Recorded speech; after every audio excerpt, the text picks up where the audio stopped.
গণভবন কার? এই প্রশ্নটা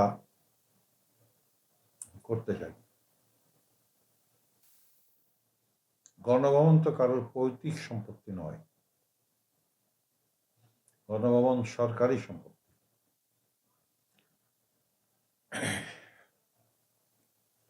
এই গণভবন নিয়ে একবার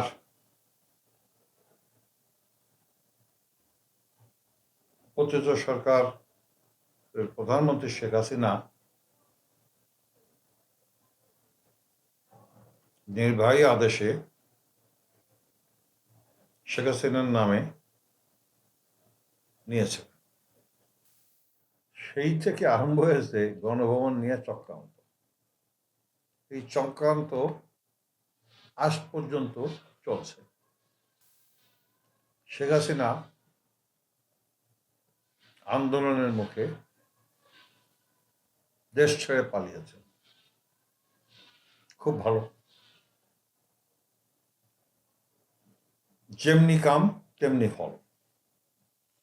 এদেশের ছাত্র জনতা, যুবক, মেহনতি মানুষ সবাই তার বিরুদ্ধে ঐক্যবদ্ধ আন্দোলনের মাধ্যমে তাকে দেশ ছাড়তে বাধ্য করেছিল। এরপরে কি হলো? গণভবনকে জাদুঘর বানাতে হবে। কে বানাচ্ছে? চোর ইউনূস আর তার সহযোগী ফারুক। কারণটা কি? এই জাদুঘর যদি বানাইতে পারে তাহলে কোটি কোটি টাকা লুটপাট করার একটা সুযোগ আছে।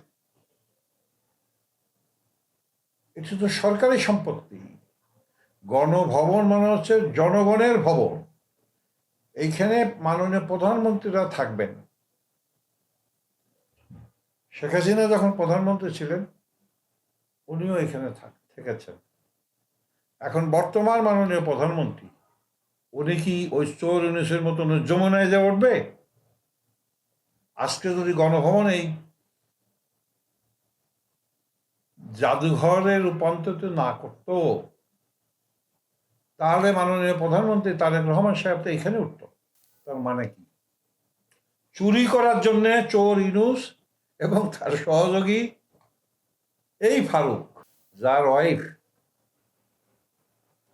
মুজিব বর্ষের যে সিনেমা তৈরি হয়েছিল ফজলুদ্দীন মুজিবের ভূমিকায় ওনার ওয়াইফ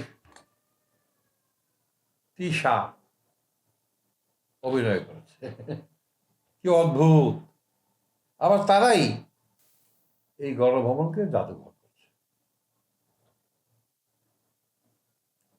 মাননীয় প্রধানমন্ত্রী উনি কেন আবাসিক এলাকায় থাকবে? ওনার নিরাপত্তার অভাব হতে পারে, ওনার জন্য এলাকায় যানজট হচ্ছে, মানুষের ভিড় হচ্ছে, গণভবন তো উনি থাকবে। তা না করে উনি এই গণভবনে লুটপাট করা এবং এখন পর্যন্ত সেই ইউনূসের চোর ইউনূস সহ এখন গণভবনের সেই কাজ করতেছে। আরে বাবা, জাদুঘর যদি জুলাই যোদ্ধাদের জাদুঘর করতে হয়, কত জায়গা আছে ঢাকা শহরে, একটা জায়গার মধ্যে করো না ভাই, মানা করছে কে? তবে একটা প্রধানমন্ত্রীর বাসভবন সরকারি জিনিস, যেটা মানে মানুষ যাবে আসবে। শেখ হাসিনা তো সারা জীবন প্রধানমন্ত্রী ছিল না, জোর করে প্রধানমন্ত্রী ছিল 5 বছর। আজকে নির্বাচন হয়েছে, নির্বাচিত সরকার 5 বছর থাকবে, এরপর হয়তো আর একজন আসবে। এটা তো তাদের পৈতৃক সম্পদ। গণভবন প্রধানমন্ত্রীর বাসভবন। ইউনূস ভাবছিল এই দেশে আর প্রধানমন্ত্রী হবে না, এই দেশে আর নির্বাচন হবে না। উনি যমুনায় বসে বসে এই যে মেটিকুলাস ডিজাইনের যে কাম, চুরি, ডাকাতি, বদমাইশি, লুটপাট, এটা করার জন্যে ওনার জন্য যমুনা ঠিক ছিল। কারণ বেশি জায়গা না তো, বেশি লোকের সমাগম হবে না, চুরি করতে সুবিধা হবে, গোপনে বৈঠক করতে সুবিধা হবে, এই জন্য উনি যমুনায় থাকতেন। কথাটা হলো, আমি আমার টাকায়, আপনার টাকায়, জনগণের টাকায় এই গণভবন তৈরি হয়েছে। অনতিবিলম্বে নতুন কোথাও জুলাই যোদ্ধাদের যে স্মৃতিঘর, স্মৃতি জাদুঘর তৈরি করেন, অত্যাধুনিক তৈরি করেন। সমস্যা কোথায়? গণভবন পরিষ্কার করেন, যেখানে প্রধানমন্ত্রী থাকবে। আমরা যাব, জনগণ যাবে, জনগণ কথা বলবে, জনগণ বসবে। গণভবন। আমি যেটা বলতে চাই, অনতিবিলম্বে, আমি তারেক রহমান সাহেবকে বলবো, অনতিবিলম্বে আপনি আপনার জায়গায়, আপনার স্থান যেখানে, সেখানে চলে আসুন। জুলাই যোদ্ধাদের গণভবন অন্য জায়গায় তৈরি করুন। এখানে ৩,৫০০ কোটি টাকা, কত কোটি টাকা লুটপাট করে নিয়ে যাব, ওই টাকা দিয়ে অন্য জায়গা করেন। এটা হলো গণভবন নিয়ে যে নাটক চলছে, এগুলিকে কঠোর হস্তে দমন করা উচিত। আমরা রাজনীতি করি, জাতীয় পার্টি করি। জাতীয় পার্টি সম্বন্ধে বলে, সবাই বলে, আমিও বলি, আমরা গৃহপালিত বিরোধী দল ছিলাম। আমরা কি কারণে গৃহপালিত বিরোধী দল হয়েছিলাম সেটা তো সবাই জানে। হোসেন মোহাম্মদ এরশাদ যখন আওয়ামী লীগের নির্বাচনের সাথে যেতে চান নাই, তখন তাকে রাত ১টার সময় আইন শৃঙ্খলা বাহিনীর কিছু লোক তাকে নিয়ে সিএমএসে ভর্তি করে দেন। এরপরে ওনার স্ত্রীকে ভয় দেখায় বা যে কোনো কারণেই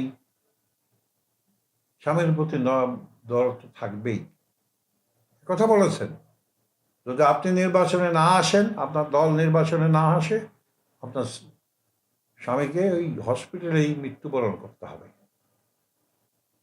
উনি গেলেন, কথা বলতে পারবেন। উনি এ পর্যন্ত বলছেন পার্লামেন্টে, আমরা আমাদের মন্ত্রিত্ব বাদ দেন, আমরা পারি না, আমরা পারতে পারি না, তারপরও জোর করে এই কাজটা করছে। পরবর্তীকালে এই জিএম কাদের সাহেব, উনি কি করলেন, এরশাদ সাহেবের ভাই, এরশাদ সাহেব যখন অসুস্থ, রাত ১টার সময় ওনার বাসায় যাইয়া, ওই যে রংপুরের মোস্তফা কারা কারা যাইয়া ঘুমের মধ্যে ওনার দিয়ে একটা সই করাইছে। সই করে উনি চেয়ারম্যান হয়ে গেছে। চেয়ারম্যান হইয়া টাকা খাইয়া আওয়ামী লীগের গ্রিপে যাইয়া উনি আওয়ামী লীগ হয়ে গেল। দালালি, প্রচুর দালালি আরম্ভ করলো। কি হইল? দলটাকে শেষ করলো। এজন্য আমি প্রতিবাদ করেছিলাম। শুধু প্রতিবাদ নয়, আমার ওই প্রতিবাদটা সারা বাংলাদেশের প্রত্যেকটা media, electronic media, print media headline ছাপা হয়েছিল। এবং আমি বলেছিলাম, আপনি এই দলটাকে শেষ করেন না, আপনি শুক্কুরি উনি আমাকে বলছিল, তুমি কি রাজনীতি বেশি বুঝো? আমি বললাম যে আপনি শুক্কুরি ৮ দিন হয়েছেন জাতীয় পার্টি করেন, এর আগে তো আপনি চাকরি করতেন, হেড ক্লার্কের চাকরি করতেন। আসিয়া উনি আওয়ামী লীগের সাথে ষড়যন্ত্র করে দল নিয়ে ২৪-এর নির্বাচনে ওনার ওয়াইফকে নিতে হবে, শেরেফা কাদের সাহেবকে এমপি বানাইতে হবে, এই দলটা উনি শেষ করে দিল। জাতীয় পার্টি এরশাদ সাহেবের পার্টি, সৈনিকের পার্টি। জাতীয় পার্টি কোনো লুটের আনা, চাঁদাবাদের দল না। এখন গণতান্ত্রিক পার্টি আমরা মনে করি, আমরা জিএম কাদেরের কাছ থেকে আমি চলে আসার পরে আমার সাথে রুহুল রহমান হাওলাদার, এবিএম রুহুল রহমান হাওলাদার, যে জিয়াউর রহমানের আমলে হুইপ ছিল, প্রতিমন্ত্রী ছিল, বিএনপির লোক। আমাদের সাথে মুজিবুল হক চুন্নু সাহেব ছিল, সে ছাত্র দলের এসএমএলের ভিপি ছিল। আমাদের কাছে ফিরোজ রশিদ, আমাকে দলে আওয়ামী লীগ ঘরানার কোনো লোক নাই, ওই জিএম কাদের ছাড়া কোনো লোক নাই। আমি ব্যক্তিগতভাবে আমার বংশে একজনও আওয়ামী লীগ আপনি খুঁজে পাবেন না। আমার বড় ভাই কমরেড রলিউর রহমান লেবুকে 1973 সালের 10ই মার্চ প্রকাশ্য দিবালোকে কমরেড রলিউর রহমান লেবু, কমলেশ বেদজ্ঞ, বিষ্ণু ও মানিককে প্রকাশ্য দিবালোকে হত্যা করা হয়েছে। কারণটা কি? আমরা আওয়ামী লীগ করি না, উনি কমিউনিস্ট পার্টি করত। আমার আপন ইমিডিয়েট বড় ভাই গোপালগঞ্জ বঙ্গবন্ধু কলেজের 1973 সালের ছাত্র ইউনিয়নের ভিপি ছিল। পরবর্তীকালে জিয়াউর রহমানের রাজনীতিতে উনি আসেন। উনি গোপালগঞ্জ বিএনপি সিনিয়র সভাপতি ছিলেন। বর্তমান তারেক রহমান সাহেবও যখন গিয়েছিলেন, আমার বড় ভাইয়ের সাথে ওটারও সম্পর্ক ছিল।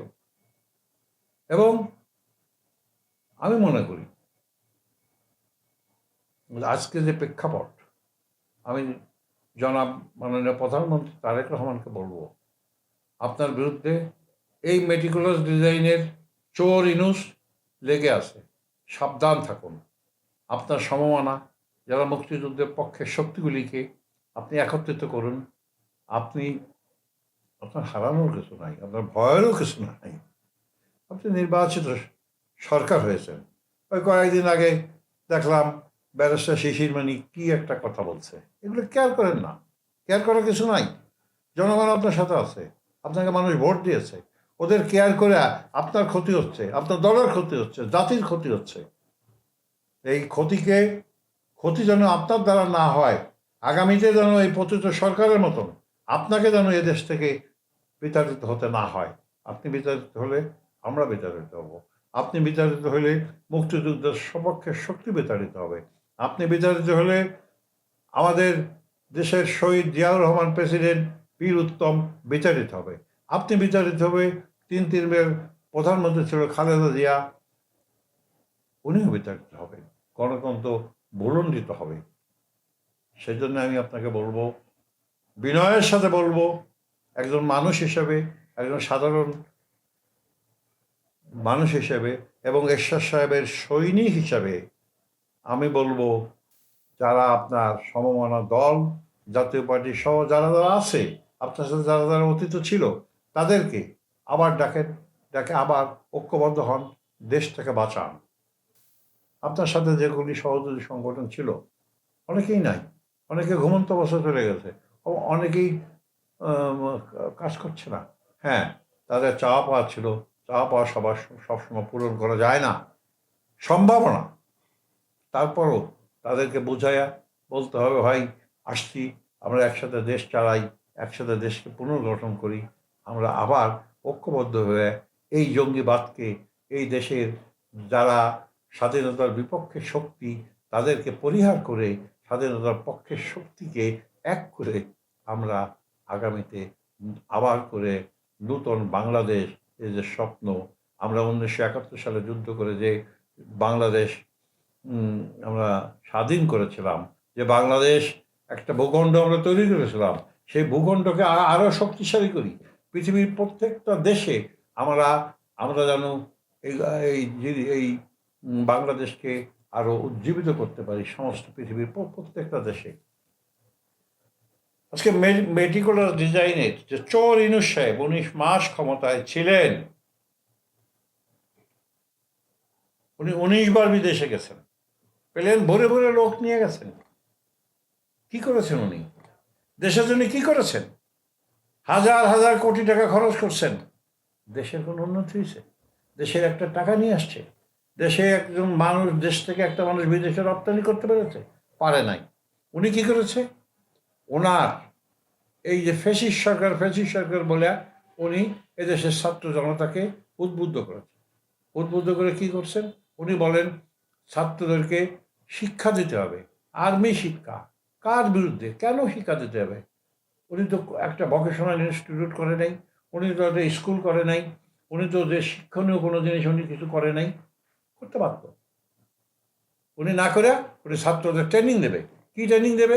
অস্ত্র ট্রেনিং। কি দরকার? এই অস্ত্র আপনি কার আপনার পক্ষে রাখবেন? পারেন নাই তো, চলে যেতে হয়েছে আপনাকে। এখন প্রশ্নটা হলো, আমি যেটা বলতে চাই, আগে প্রথম যেটা করা উচিত, যে দেশটাকে শেষ করে দিয়ে গেছে পতিত সরকার শেখ হাসিনা, যেমনি তার বিচার হচ্ছে, তেমনি এই মেটিকুলার ডিজাইনের চোর ইউনূসকেই এমনিভাবেই বিচারের কাঠগড়ায় এনে, এবং তার যে লোকজনগুলি, তারা আজকে তাদেরকে বিচার করা উচিত। তার প্রথম সহযোগী ডক্টর আসিফ নজরুল সাহেব বিবিসিতে সাক্ষাৎকার দিয়েছেন, বিতর্কিত করতে চাচ্ছেন বাংলাদেশ আর্মিকে, আমাদের সেনাবাহিনীকে বিতর্কিত করতে চাচ্ছেন। উনি বলতেছেন এই আমেরিকার সাথে যে চুক্তি হয়েছে সেই চুক্তিতে উনি ছিলেন না। আরে কি আজব! আবার পাল্টি দিতে চান, আবারও আসতে চান। অনেক তো হয়েছে, টাকা তো কম কামান নাই। একটা সাব রেজিস্টার বদলি করে দেখলাম পত্রিকাতে আসছে, কালের কণ্ঠে আসছে, অনেক অনেক সামাজিক যোগাযোগের মাধ্যমে আসছে, আপনি 200-র উপরে সাব রেজিস্টার বদলি করছেন। এক একটা সাব রেজিস্টার বদলি করতে আপনাকে 1 কোটি, 2 কোটি, 3 কোটি টাকাও দিয়েছেন। কারণ রত এখানে যে ঘুষ খাবে, টাকা কামাবে, এ টাকা আপনাকে দিয়েছেন। এ টাকা কোথায়? বিদেশে পাচার করে দিয়েছেন। আপনার কয় টাকা মালিক আপনি? আপনার আগের পক্ষের স্ত্রীর মেয়ের নামে আপনি স্কটনে বাড়ি কিনছেন। একটা মেয়ে, তার বয়স মাত্র 17 বছর, 16 বছর, সে এত টাকা দিয়ে বাড়ি কিনলো কীভাবে? এসব নাটক মারান, সব নাটক টাটক এদেশে চলবে না। এদেশের মানুষ এমন পেদানি দেবে যে পেদানিতে কোথায় যে যাবেন খুঁজেও পারবেন। অনেক টাকা চুরি করছেন, আর নাটকবাদী করেন না, আর আসতে পারবেন না।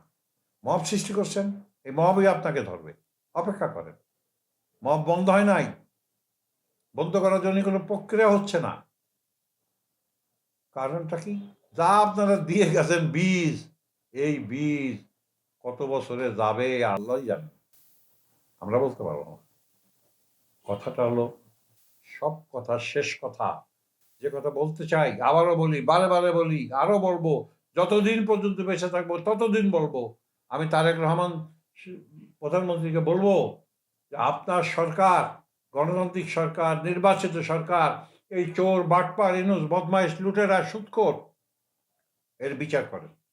এর বিচার করলে মানুষ আপনাকে মাথায় তুলে নাড়বে। আর যদি বিচার না করেন, তাহলে এই মানুষ আপনাকে বলবে যে ইনুস আপনাকে জিতাইছে। ভোট তো পাবলিক দিয়েছে, ইনুস তো দেয় নাই। খালি খালি এই দুর্নামের ভাগী হবেন কেন? কি কারণে? ইনুস তো আপনার জন্য কিছু করে নাই, সাধারণ মানুষ করছে, আমরা করছি, সবাই করছে, দল মত নির্বিশেষে আপনাকে মানুষ নির্বাচিত করেছে। ভয় কিসের? আপনি বুঝতে হবে এই দেশটা আপনার, আপনার বাবার, আপনার মার, সবার। লক্ষ লক্ষ মানুষ জীবন দিয়েছে, লক্ষ লক্ষ মানুষের মেয়েদের মা ইজ্জত লুণ্ঠিত হয়েছে, কত মানুষ, মেয়েরা বিড়ঙ্গনা হয়েছে। থেকে পরিত্রাণ পাওয়ার জন্যে এই মেটিকুলাস ডিজাইন, এই এই মানে জঙ্গিবাদকে আপনি সমূলে উৎখাত করতে হবে। আপনার সাথে মুক্তিযোদ্ধার পক্ষের শক্তি থাকবে ইনশাআল্লাহ, আমি বিশ্বাস করি। ধন্যবাদ সবাই।